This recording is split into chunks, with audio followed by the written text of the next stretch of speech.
বিসমিল্লাহির রহমানির রহিম। Dear viewers, আমি সালাউদ্দিন সাগর আপনাদের সামনে বর্তমান সময়ের প্রেক্ষাপটে একটি অত্যন্ত আলোচিত এবং মানুষের আগ্রহের কেন্দ্রবিন্দু ইরান এবং ইসরায়েল যুদ্ধ। আমি এই ব্যাপারে একটি সামারাইজ কনসেপ্ট আপনাদের সামনে উপস্থাপন করতে চাই। এই সমস্যার সূত্রপাত কোথায়? ধর্মীয় গ্রন্থ অনুযায়ী একেবারে হযরত মুসা আলাইহিস সালামের আবির্ভাবের পর থেকে এই ইহুদিদের উৎপত্তি এবং সৃষ্টি হয় এই প্যালেস্টাইন ভূমি নিয়ে, তাদের সঙ্গে একটা বিরোধ চলমান। তবে সর্বশেষ সমসাময়িক সময় যদি আমরা ধরি, তাহলে দেখব 1917 সালের অর্থাৎ প্রথম বিশ্বযুদ্ধের পর ব্রিটিশরা ইহুদিদের পুনর্বাসনের জন্য একটি উদ্যোগ গ্রহণ করে। 1917 সালে তারা বেলফোর ঘোষণাপত্রের মাধ্যমে এবং 1920 সালের ফিলিস্তিনি ব্রিটিশ ম্যান্ডেট একটি আইন তৈরি করে তারা এই প্যালেস্টাইনে ইহুদিদের পুনর্বাসনের আবির্ভাব শুরু করে। এরই ধারাবাহিকতায় এ পর্যন্ত ইসরায়েলের আরব বিশ্বের মধ্যে প্রধানত 4টি যুদ্ধ হয়। আমরা শুনলে দুঃখ পাবো, এই 4টি যুদ্ধেই আরবরা পরাজিত হয়। আরব যুদ্ধের প্রথম ঘটে 1948 সালে, অর্থাৎ দ্বিতীয় বিশ্বযুদ্ধের পর। 1 মে 1948 সাল থেকে 10 মার্চ 1949 সাল, অর্থাৎ 9 মাস 3 সপ্তাহ 2 দিন এই যুদ্ধ পরিচালিত হয়। যুদ্ধে আরবরা হারে। দ্বিতীয় যুদ্ধ হয় 1956 সালে। 3 অক্টোবর এই যুদ্ধ শুরু হয়। তীব্রতা কিছুটা কম ছিল, তবে আরব ইসরায়েল যুদ্ধের সবচেয়ে বড় এবং বিস্ফোরিত যে যুদ্ধটা সবার সামনে উপস্থাপিত হয় সেটা হলো তৃতীয় যুদ্ধ। এই যুদ্ধটা হয় 1967 সালে, 5 জুন থেকে 10 জুন, অর্থাৎ 6 দিনের যুদ্ধ। এই যুদ্ধটা আরব বিশ্ব শোচনীয়ভাবে পরাজিত হয়। তারপর চতুর্থ আরেকটা যুদ্ধ হয়, সেটা 1973 সালে। প্রত্যেকটা যুদ্ধে কিন্তু এখানে মিশর জড়িত ছিল। আর আমরা আপনাদের অবগতি করতে জানাচ্ছি, আপনারা জানেন যে মিশর কিন্তু ইরান বলেন, তুরস্ক বলেন, তাদের কাছ থেকেও সামরিক শক্তিতে মিশর আগানো। বিশ্বে বোধহয় এখন বর্তমানে 11 নম্বর সিরিয়াল আছে মিশর, আর র্যাঙ্কিংয়ে 14 নম্বর আছে ইরান, আর 17 নম্বর আছে ইসরায়েল। ডিয়ার ভিউয়ার্স, আমি এই ইতিহাসটা কেন টানলাম তার আগে আরেকটু বলা প্রয়োজন যে আরব বিশ্ব বলতে আসলে যে কটা দেশই থাকুক না কেন, ইসরায়েলের সঙ্গে যে যুদ্ধগুলি ইতিমধ্যে হয়েছে, যে 4টা বড় যুদ্ধ, এই যুদ্ধে মূলত অংশগ্রহণ করেছে মিশর, জর্ডান, সিরিয়া, লেবানন, ইরান, আংশিকভাবে সৌদি আরব, অত গুরুত্বপূর্ণভাবে নয়, আংশিকভাবে আরও কিছু রাষ্ট্র অংশগ্রহণ করেছে। এখন আমাদের মূল আলোচ্য বিষয় হচ্ছে ইরানের ইসরায়েল যুদ্ধ। আপনারা অবাক হবেন, এই ইসরায়েল যখন আরব ভূখণ্ডে আসে, তারা যখন স্বাধীনতা ঘোষণা করে, ইসরায়েল স্বাধীনতা ঘোষণা করে 1948 সালে। আর এই স্বাধীনতা ঘোষণার পর থেকেই এই 4টি যুদ্ধ সম্পন্ন হয়েছে। তো ইরান একটি রাষ্ট্র যে ইসরায়েল রাষ্ট্রকে প্রথম স্বীকৃতি দিয়েছিল, তখন ছিল ইরানের রাজতান্ত্রিক শাসন ব্যবস্থা। পরবর্তী যখন তারা ইসলামিক প্রজাতন্ত্রে চলে আসে, তারপর ইসরায়েলের সঙ্গে শুরু হয় ইরানের বৈরিতা। এই বৈরিতার সূত্র ধরে ইরান ভূখণ্ডের ভিতর থেকে তারা বিভিন্ন চাপ প্রয়োগকারী গোষ্ঠী ইসরায়েলের বিপক্ষে তৈরি করে নেয়। এর ভিতর আছে ইয়েমেনের হুতি বিদ্রোহী, লেবাননের হিজবুল্লাহ, আর গাজায় আছে হামাস। এছাড়াও সিরিয়া, ইরাক, বিভিন্ন অঞ্চলে ইরানের মদতপুষ্ট কিছু জিহাদি সংগঠন আছে, যারা চায় ওই পবিত্র ভূমি আল আকসাকে উদ্ধার করতে। এখানে ইরানের একটি প্রাক্তন পারস্য সাম্রাজ্য হচ্ছে বর্তমান ইরান। এই ইরান মূলত ইসলামিক দৃষ্টিকোণ থেকে পরিচালিত হয়। তারা চায় ইসলামকে কায়েম করে একটি সম্মানজনক অবস্থায় সবাইকে নিয়ে যেতে। আপনারা দেখুন,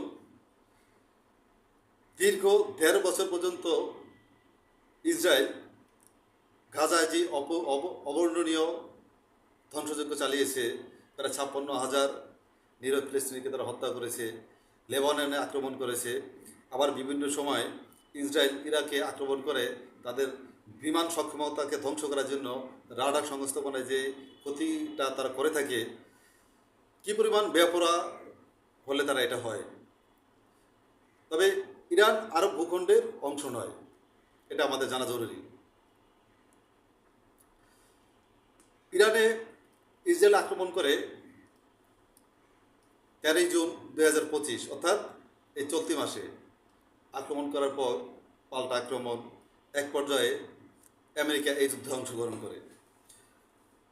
আমেরিকা তার B-2 স্পিড বোমারু বিমান দিয়ে যে বমগুলি বাংকার বাস্টার বম বলা হয়, তার এক একটির ওজন ৩০,০০০ কেজি।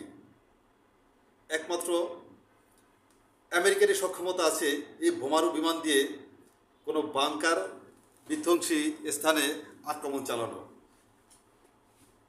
দেখা গেছে ইরান জানতো তার দূরদর্শিতার মাধ্যমে যে এই ধরনের পরিস্থিতি যে কোনো মুহূর্তে ঘটে যেতে পারে।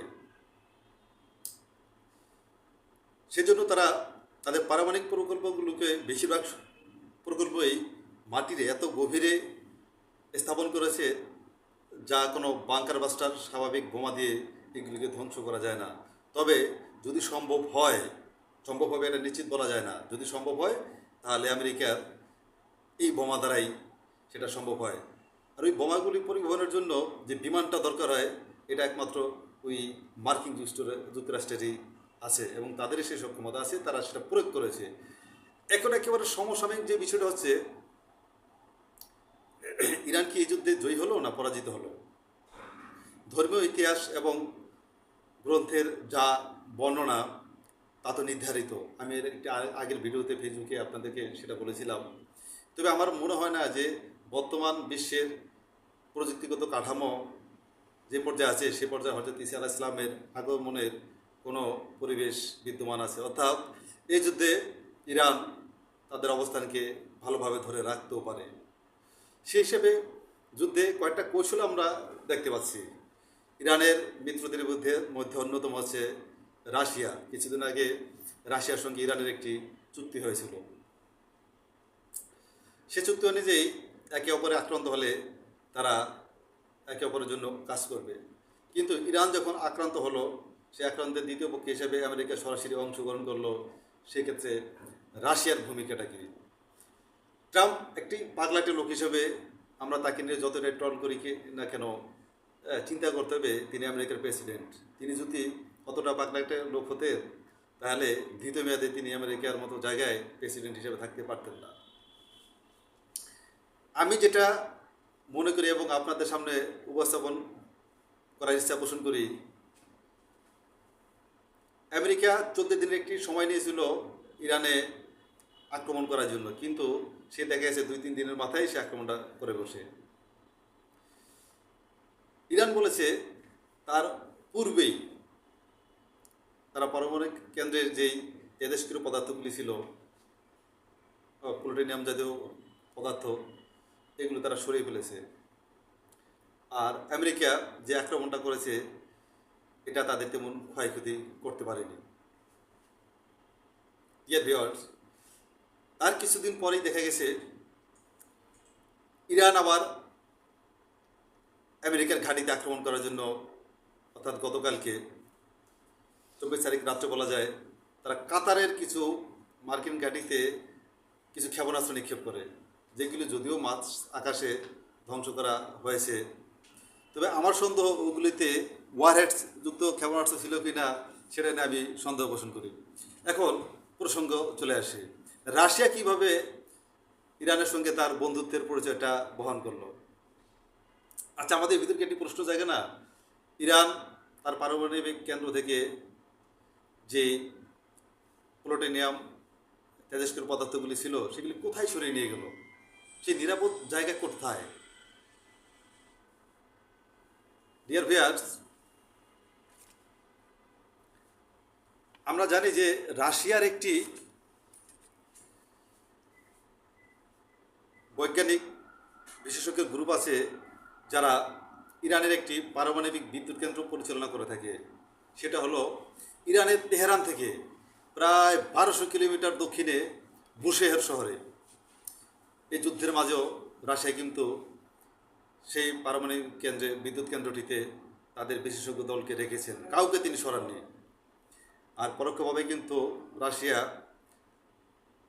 কিছু কথা বলেছেন যে প্রয়োজনে তাদের প্রতিবেশী দেশ তাদেরকে পারমাণবিক অস্ত্র দিতে পারে, যদি ইরানের প্রয়োজন হয়। রাশিয়া জানে আর ইরানও জানে যে আমেরিকা কোনো ক্রমেই ওই বুশেহর পারমাণবিক বিদ্যুৎ কেন্দ্রে আক্রমণ করার সাহস তারা পাবে না। অর্থাৎ এই মুহূর্তে রাশিয়া ইরানের বন্ধুত্বের পরিচয় দিয়ে তারা একটি নিরাপদ জায়গা দিয়েছে, যেখানে রক্ষা করেছে রাশিয়া ইরানের পারমাণবিক দীর্ঘদিনের প্রচেষ্টার ফল তাদের প্লুটোনিয়ামগুলোকে।